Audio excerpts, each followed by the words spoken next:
ঢাকা 18 আসন বিএনপি মনোনীত প্রার্থী এস জাহাঙ্গীর হোসেন একটি কথা বলছিল যে যারা আমরা প্রাতিষ্ঠানিক শিক্ষা দীক্ষায় স্বয়ংসম্পূর্ণ তাদের ভালোবাসাটা স্বার্থে হয়, গিভ অ্যান্ড টেক। আমি যদি আপনাকে ভালোবাসা দিই, আপনি তার বিপরীতে অতটুকুই দিবেন। কিন্তু যাদের প্রাতিষ্ঠানিক শিক্ষা কম, আপনারা অবগত, শ্রমিক দল, জাতীয়তাবাদী শ্রমিক দল এই জায়গায় খেতে খাওয়া মেহনতি মানুষ এবং প্রাতিষ্ঠানিক শিক্ষা একদম সর্বনিম্ন প্রাইমারি, হয়তো সরসরায় কোনো রকম নাম লিখতে পারে, এই ধরনের লোকের শ্রেণী বেশি।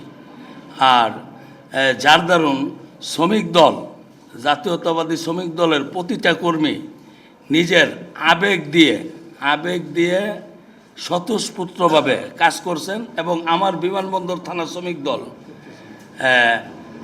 তদ্রূপ আমি যেমন এই পথসভার আয়োজন করলাম, প্রচারণার আয়োজন করলাম, আমার বিমানবন্দর থানা শ্রমিক দলের সাধারণ সম্পাদক আব্দুল সালাম ভাই কিন্তু আশকোনা এলাকায় ব্যাপক নির্বাচনী প্রচারণা চালিয়েছেন।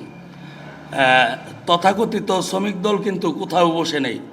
সর্বোচ্চ ধানের শীষকে বিজয়ী করার লক্ষ্যে ঢাকা মহানগর উত্তর শ্রমিক দলের আহ্বায়ক কাজী শাহ আলম রাজা এবং সদস্য সচিব কামরুজ্জামান ভাইয়ের দিক নির্দেশনায় ঢাকা 18 আসনের প্রত্যক্ষ গ্রামে পাড়া মহল্লায় চষে বেড়াচ্ছেন। আমাদের রাষ্ট্র কাঠামো মেরামতের 31 দফা যে রূপরেখা বিএনপি চেয়ারপারসন তারেক রহমান দিয়েছেন, এই জায়গায় 17 নম্বরই কিন্তু শ্রমিকদের ব্যাপারে উল্লেখ আছে। তাদের ন্যায্য মজুরি এবং তাদের ভবিষ্যৎ প্রজন্ম, তাদের ছেলে সন্তান। দেখেন, আপনি যদি সরকারি চাকরি করেন, একটা সরকারি প্রতিষ্ঠানে আপনি 10 বছর 20 বছর করার পর একটা পর্যায়ে এসে রিচার্জ করবেন, রিচার্জের পর কিছু পেনশন পাবেন। শ্রমিকের কি ওই অবস্থান আছে? শ্রমিক দিনমজুর, তার ডেলি বেসিক স্যালারি হইতে পারে আপনার 500 টাকা থেকে 1000 টাকা বা 1500 টাকার বেশি না।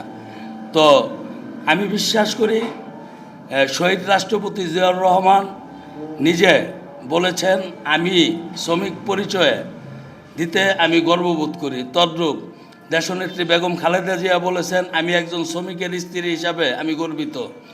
তদ্রূপ তারই ধারাবাহিকতায় বিএনপির বর্তমান চেয়ারপারসন জনাব তারেক রহমান বলছেন, আমি একজন শ্রমিকের সন্তান, আমি শ্রমিকের জন্য সর্বোচ্চ উনি সুযোগ সুবিধার ব্যবস্থা করবেন, উনি কথা দিয়েছেন। এবং আমরা আমাদের ঢাকা 18 আসনের বিএনপি মনোনীত প্রার্থী এস জাহাঙ্গীর হোসেন ভাইকে যদি আমরা নির্বাচিত করে জাতীয় সংসদে পাঠাইতে পারি, আমি বিশ্বাস করি ওনার ঢাকা 18 আসনের তুরাগ, উত্তরা পূর্ব, উত্তরা পশ্চিম, উত্তরখান, দক্ষিণখান বিমানবন্দর, খিলক্ষেত, বাটারার আংশিক অংশ সহ যেই 18 আসন গঠিত, উনি ওনার এলাকার শ্রমিক দল শুধু বলবো না, তথাকথিত আমজনতা শ্রমিকের জন্য উনি সর্বোচ্চ করবেন, উনি কথা দিয়েছেন।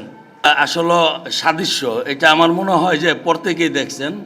এস জাহাঙ্গীর সাহেবের একটি মানে মারাত্মক একটি, আমি মনে করি যে এটা আল্লাহ প্রদত্ত, গড গিফটেড।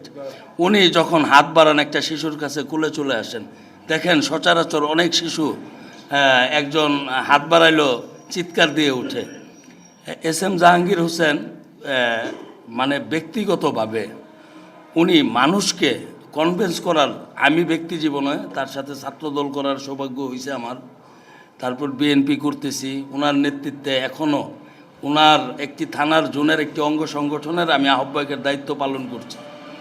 ওনার কিন্তু একটি অসাধারণ ব্যক্তিত্ব এবং উনি খুব মানুষকে স্বল্প সময়ে কনভিন্স করে ফেলতে পারেন এবং খুব কাছাকাছি যেতে পারেন।